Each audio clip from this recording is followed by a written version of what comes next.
The shuttle countdown echoed softly through Bay 7, each metallic tone reverberating through my chest like a hammer striking glass. 10 minutes. That was all I had left before the wayfarer departed and carried me away from Elyth Station, away from the frontier, and, if I was being honest, away from the most important chapter of my life. I tightened the straps on my travel pack and tried not to look back. I failed. She stood near the viewport, slender and still, her silhouette framed by the slow drift of a crimson nebula beyond the glass. Ambassador Lyrie of the Salati, first daughter of a waterborne species, diplomatic envoy, and the reason my heart refused to slow no matter how many breaths I took. They said Salati didn't bond easily with offworlders. They were right. Which made what we'd built over the last 2 years something fragile, rare, dangerous, and now, ending. When I'd arrived on Elyth Station, I was just another human specialist, assigned to help stabilize failing life support systems in mixed-species habitats. Humans were good at patching things together, at improvising when theory failed. The Salati habitats were the worst hit. Their environments required precise humidity, salinity, and electromagnetic balance. When systems failed, Salati physiology suffered fast. Painfully. That's how I met Lyrie. She'd stood ankle-deep in recycled water, sleeves rolled up, helping station engineers reroute coolant lines with her own hands. Salati diplomats weren't supposed to do that. They were supposed to observe, not act. I remember blurting out, "You know that's not in your job description, right?" She'd looked at me then, eyes like polished obsidian reflecting blue interface light, and said, "If my people are suffocating, job descriptions become flexible." That was the first crack. Working together became routine. Talking became inevitable. Salati communicated with subtle shifts in posture and skin tone, emotions expressed in gradients humans couldn't naturally see. Lyrie learned to exaggerate them for me, laughing softly whenever I misinterpreted a signal. "You humans rely too much on words," she'd tease. "And you aliens rely too much on glowing," I'd reply. Somewhere between emergency repairs and late-night conversations overlooking alien stars, she stopped feeling like an ambassador. She felt like home. But nothing on the frontier lasted forever. When the Concorde reassigned me back to Earth Sector, promotion, safer posting, better future, I told myself it was the right move. She congratulated me. That hurt worse than if she hadn't. So now, 10 minutes before departure, I stood there pretending to review my checklist while my chest felt like it was collapsing inward. I cleared my throat. "The shuttle boards in a few." "I know," Lyrie said quietly. Silence stretched between us, thick and heavy. I turned, finally facing her. "I should." "Before you leave," she said. My breath caught. She took a small step closer. Salati etiquette dictated distance. She ignored it. "May I ask you something?" My heart slammed so hard I thought the station sensors might pick it up. "Yeah," I said, voice barely steady. "Anything." She hesitated. I'd seen her negotiate ceasefires between species that hated each other for centuries without flinching. I'd watched her stand calm while admirals shouted and threats filled the air. But now? Her skin tone shifted faintly toward deep indigo. Nervousness. "If you had not been reassigned," she asked carefully, "would you have stayed?" The question was simple. The answer wasn't.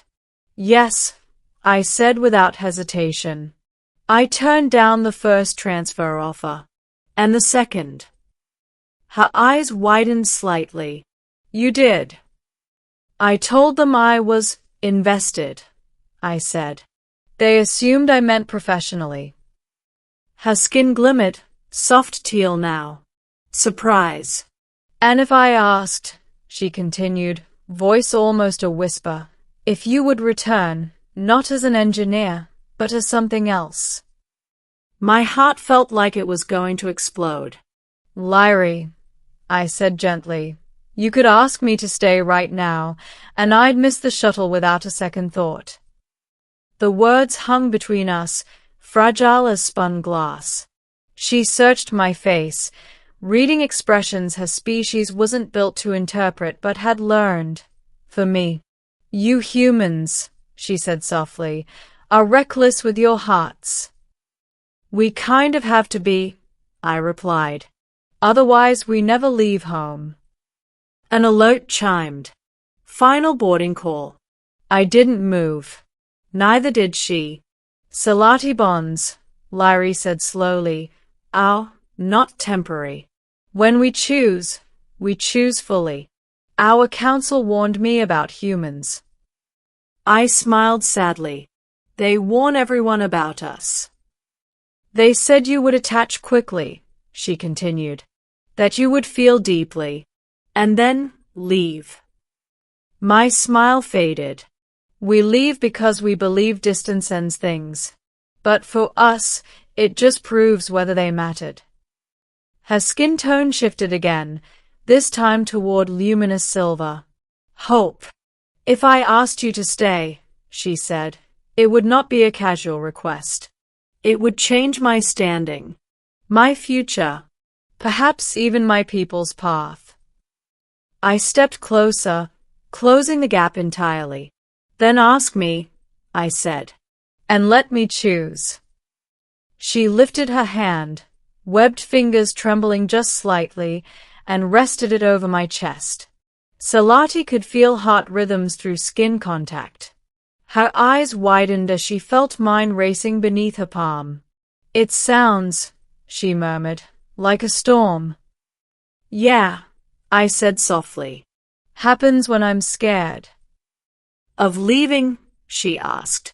Of staying, and it not being enough. She met my gaze, unblinking. Humans changed the Concorde, she said. You entered a galaxy older and stronger than you, and instead of adapting quietly, you asked why things were the way they were.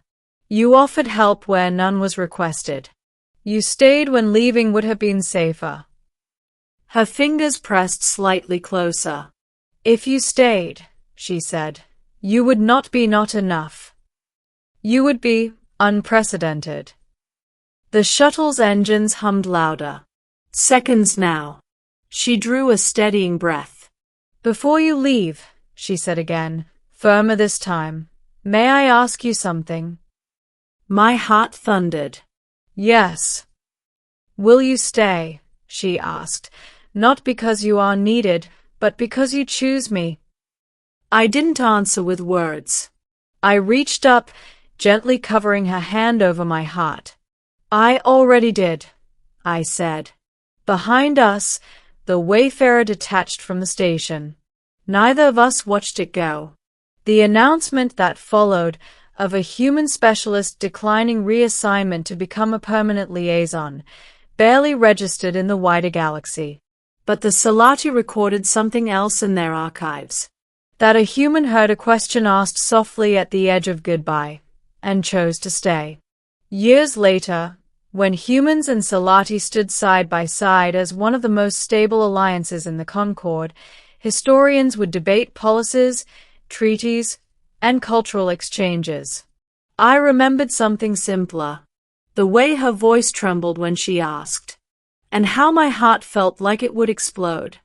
Because sometimes, the bravest journey humanity ever makes is deciding not to leave.